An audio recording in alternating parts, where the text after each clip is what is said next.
You ever drawn a trend line and thought, am I even doing this right? This video is exactly what you need.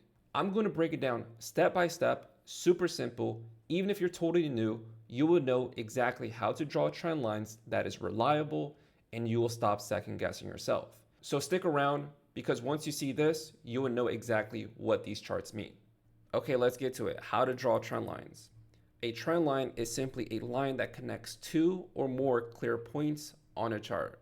Think of swing points as the highs and the lows where the price clearly turns around.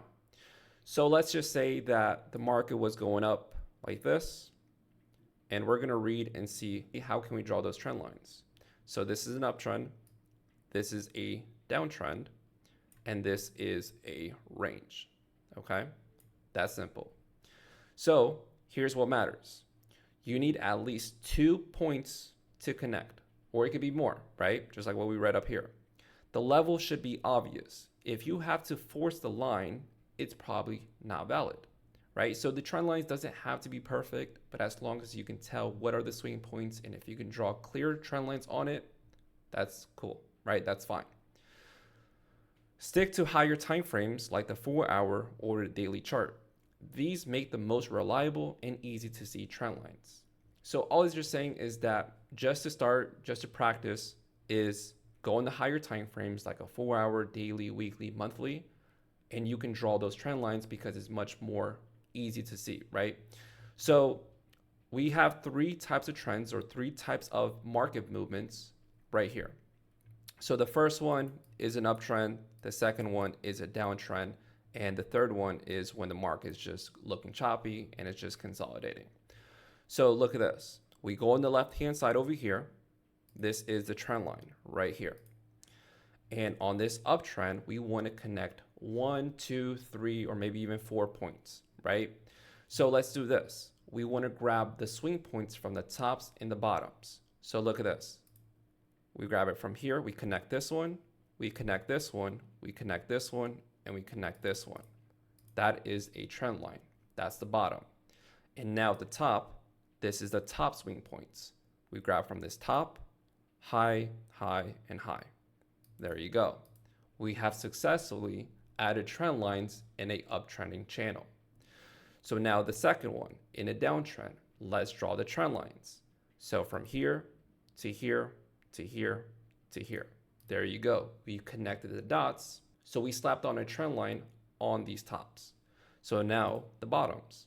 We put on a trend line at the bottoms, and you can see on how it respects those levels, right? So now the next one, trend line at the tops, right? Because we're marking out the swing points. And now at the bottoms, look at this. It's in a channel.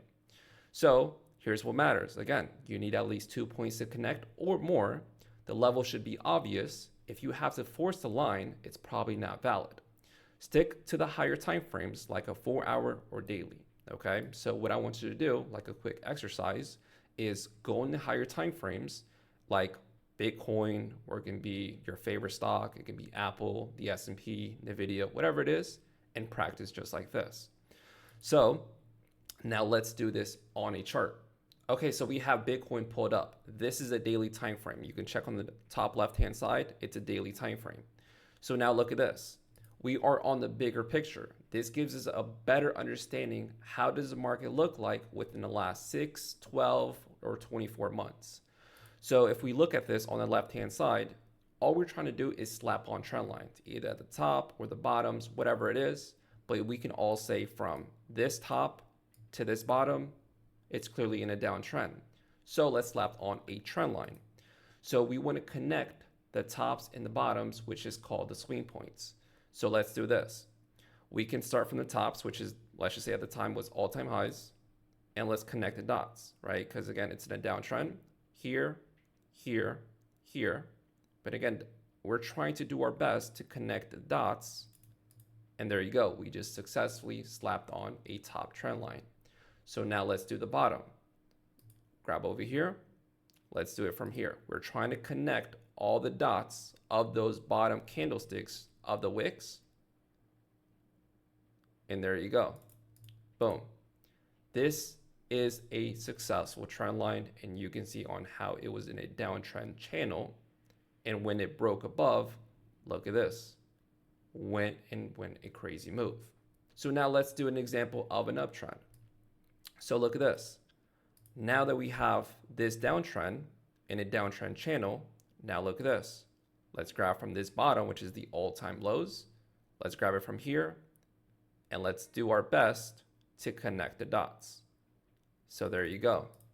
We have successfully created a channel, and look at this. These are real trend lines where the market was respecting these levels, and it kept bouncing, rejecting, bouncing, and rejecting.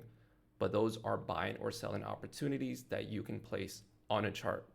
So what I want you to do is practice these trend lines and see how would you have drawn the trend lines, but also where would you have entered once it broke above or below the trend line, depending on the direction. So let's just now, for example, let's do a range, right? Let's do a consolidation. How would you do that? All right, so let's just say at the time, we were looking at this area, right? Forget everything else. Let's just say we're looking inside of this area. So what we're gonna do here is we're going to slap on a trend line where it had the most touches, right? Look at this. 1, 2, 3, right? Those are 3 touches. But now we're going to grab the tops where it had the main touches as well. Here, here, and here. Those are trend lines. But look on how when the candlesticks broke above the trend line, then that's where the volume kicks in. So if you look at every single trend line that we drew, it all comes from what we call market structure. But when it breaks above or below, volume increases and the market either rockets to the upside or drops down to the downside. But think of it like opportunities. And this is on how you draw trend lines on a chart. So if you enjoyed this video, like, subscribe, and comment what you want to see next, because I'm making trading simple for beginners so they can fully understand this.